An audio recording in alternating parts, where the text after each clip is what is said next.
തുടർന്നിരുന്നെങ്കിൽ ഇപ്രകാരം സംഭവിക്കുമായിരുന്നു എന്നാണ് ജനങ്ങൾ ചിന്തിക്കുന്നത്.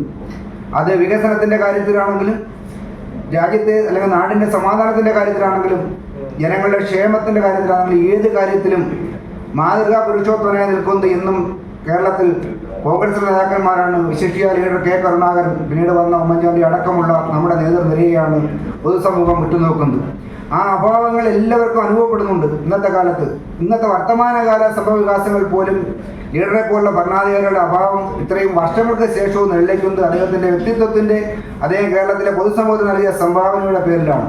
അപ്പോൾ ആ വിശിഷ്ട കെ കരുണാകരൻ്റെ ആ വ്യക്തിത്വത്തിന് മുൻപിൽ ഒരിക്കലൂടെ ബാഷ്പാഞ്ജലി അർപ്പിച്ചുകൊണ്ട് ഞാൻ എൻ്റെ കർത്തവ്യത്തിലേക്ക് കടക്കുകയാണ്.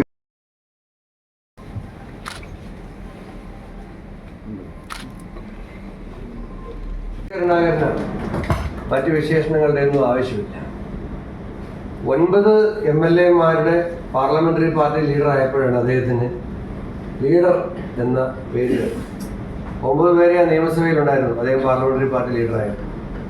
ആ 9 പേരിൽ നിന്നും കോൺഗ്രസിനെ അധികാരത്തിലേക്ക് എത്തിച്ചത് അദ്ദേഹമായിരുന്നു, അദ്ദേഹത്തിൻ്റെ നേതൃത്വമായിരുന്നു. കേരളത്തിലൊരു മുന്നണി സംവിധാനം, ഐക്യ ജനാധിപത്യ മുന്നണി UDF എന്ന നിലയിൽ അതിൻ്റെ സ്ഥാപകൻ ലീഡറായി. അദ്ദേഹത്തിൻ്റെ പ്രത്യേകത, അദ്ദേഹം കണ്ണൂർ ജനിച്ചു. അദ്ദേഹത്തിൻ്റെ കർമ്മമണ്ഡലമായി മാറിയത് തൃശ്ശൂരാണ്. യഥാർത്ഥത്തിൽ രാഷ്ട്രീയ പ്രവർത്തനത്തിൻ്റെ ഭാഗമായിട്ടല്ല അദ്ദേഹം തൃശ്ശൂർ വന്നത്. അദ്ദേഹം നന്നായി പടം വരയ്ക്കുമായിരുന്നു. അപ്പോൾ അത് ശാസ്ത്രീയമായി പഠിക്കുന്നതിന് വേണ്ടിയിട്ട്, അതൊരു കരിയർ ആക്കുന്നതിന് വേണ്ടിയിട്ട് ചിത്രകല പഠിക്കാൻ വേണ്ടിയിട്ടാണ് അദ്ദേഹം തൃശ്ശൂർ വരുന്നത്. പക്ഷെ ചിത്രകല പഠിക്കാൻ വേണ്ടി കണ്ണൂരിൽ നിന്നും തൃശ്ശൂർ എത്തിയ അദ്ദേഹത്തിന് മറ്റൊന്നായിരുന്നു തീരുമാനിക്കപ്പെട്ടിട്ടുണ്ട്. അവിടെ ട്രേഡ് യൂണിയൻ നേതാവായി സ്വാതന്ത്ര്യ സമരത്തിൽ സജീവമായി പങ്കെടുത്ത് തൃശ്ശൂർ മുനിസിപ്പാലിറ്റിയിലെ കൗൺസിലറായി, കൊച്ചിയിലും തിരുക്കൊച്ചിയിലും നിയമസഭാംഗമായി, കേരള നിയമസഭയിൽ തുടർച്ചയായി ഒരു നിയമസഭാ മണ്ഡലത്തിൽ നിന്നും 7 തവണ വിജയിച്ച് ലോകസഭയിൽ അംഗമായി, രാജ്യസഭയിൽ അംഗമായി, മുനിസിപ്പൽ കൗൺസിലറായി, തിരുക്കൊച്ചി നിയമസഭാംഗമായി, മുഖ്യമന്ത്രിയായി, പ്രതിപക്ഷ നേതാവായി, കേന്ദ്രമന്ത്രിയായി, രാജ്യസഭയിലും ലോകസഭയിലും പ്രവർത്തിച്ച അപൂർവം നേതാക്കന്മാരെ കേരള രാഷ്ട്രീയത്തിലുള്ളൂ. അതായിരുന്നു ലീഡർ ശ്രീ.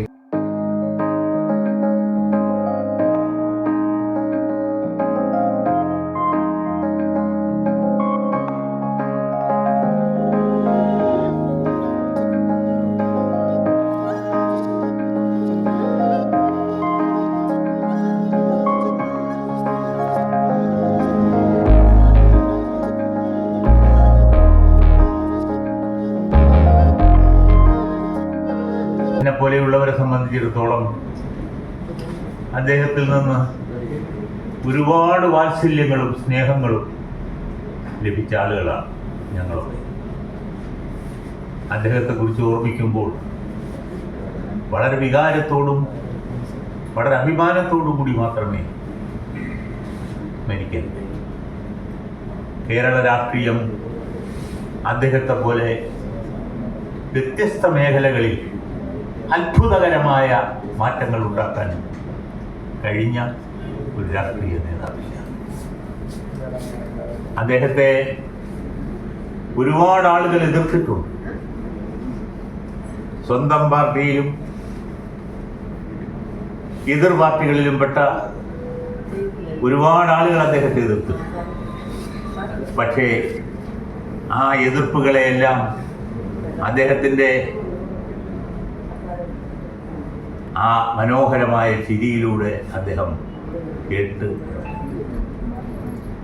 അദ്ദേഹത്തിൻ്റെ ശൈലിയിൽ കേരള രാഷ്ട്രീയം നമുക്കെല്ലാവർക്കും അറിയാം, ഒരുപാട് സങ്കീർണതകൾ നിറഞ്ഞ ഒരു സംസ്ഥാനമാണ് കേരളം.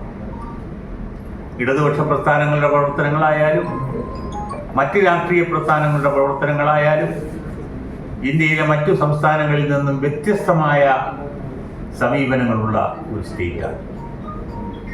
ആ വ്യത്യസ്ത സമീപനങ്ങളെയെല്ലാം സമരസപ്പെടുത്തി രാഷ്ട്രീയ എതിരാളികളുടെ പോലും പിന്തുണ ആർജിച്ചുകൊണ്ട് അദ്ദേഹം മുമ്പോട്ട് പോയി.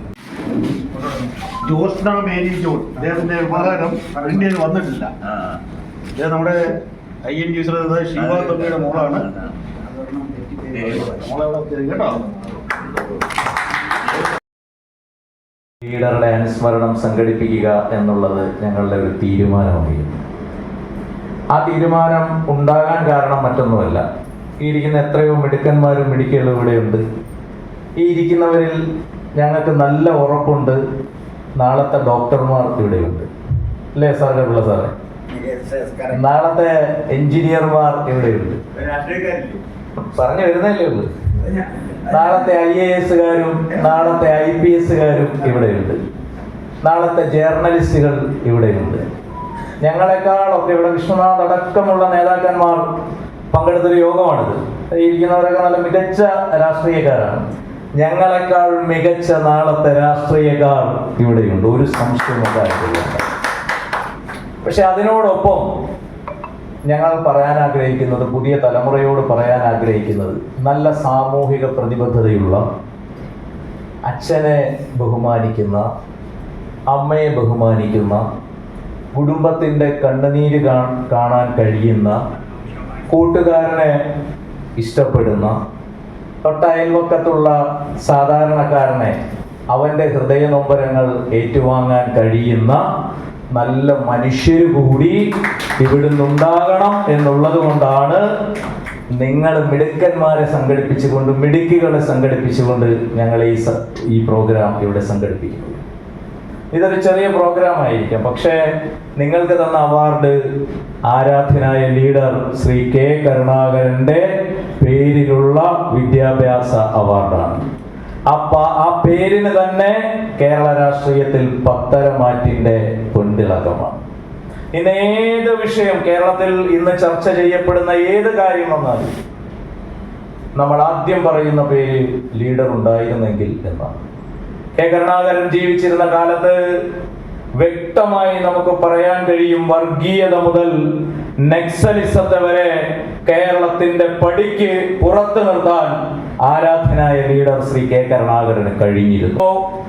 ഇന്നത്തെ ഓരോ സംഭവ വികാസങ്ങൾ നമ്മൾ ചർച്ച ചെയ്യുമ്പോൾ നമ്മൾ ഓർത്തുപോവുകയാണ്. വർഗീയത ഒരു ഭാഗത്ത് കേരളത്തിന്റെ മണ്ണിൽ കൊടികുത്തി വാഴുമ്പോൾ നമ്മൾ കരുണാകരനെ ഓർക്കും.